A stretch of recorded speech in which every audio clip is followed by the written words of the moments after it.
Fadhbanna saoire. Pictiúr a haon. Lá amháin, tá muintir í thuama suite chun bord tar éis an duine. Deir mam, bhí mé féin agus dad ag sábháil le tamall anuas agus toisc go bhfuil an ardteist ar bonagaibh an bhliain se chuaing, rachamíd saoire im léana. Deir dad go ndearna sé taide ar an idirlín agus go racaigh sé go dtí an gníomhar taistil ag an deireadh seachtaine chun níos mó eolais a fháil. Tá an cúpla, Pól agus Síle ar bís faoi seo agus tá siad ag tanú go mór leis.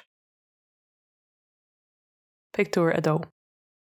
I Pictiúr a dó feicimid an chlán i mbun córá leis an gníomhar taistil.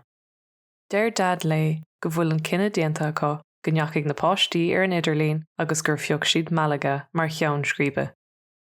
Deir si go bhfuil rogha leathan ó Stáin ann agus go bhfuil ionadaí acu ann. Taspáanann si roinnt ó Stáin dóibh. Taitníonn ó Stáin amháin ach go háirithe le Síle agus Pól, mar go bhfuil áiseanna iontacha ann, tá cuma chompordach air, agus tá sé lonathe is siomh maith agus lárnach. Pictiúr a trí. Sa pictiúr seo, sruiseann an chlán Airfort Malaga agus cuireann an tonadaí taistil fáilte rompa. Tugann sé a uimhir fáin dóibh agus deir sé leo gléach a chur air má bhíonn aon aib acu. Tá scetamíní an domhain ar an gglán a bheith ann faoi dheartha. Tá an ghrian ag scoilte na gcloch agus tá an chlán ag caitheamh a spéaclaí gréine tois go bhfuil an aimsir chomh deas sin. Pictiúr a ceathair. Téann muintir í thuama go dtí an óstáin dar bannam Hótel Sáil. Tá úna agus déisteanartha mar tá an seomra go hangis agus go thomláin bunós cionn.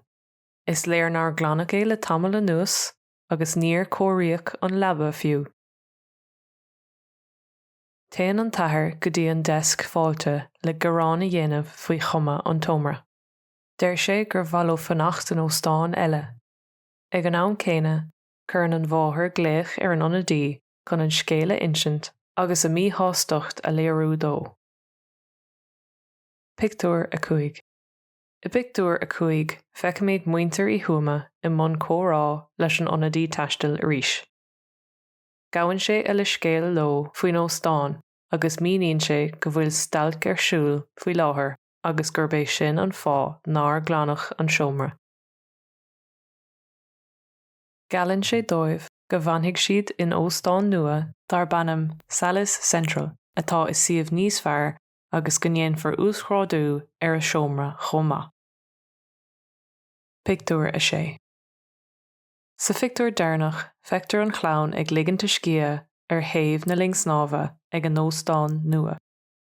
Níl cias, cás ná cathú ortha agus lá bra brothalach atá ann. Tá siad lán sásta anois agus caitheann siad an lá ar fad ag sún na gréine agus ag snámh.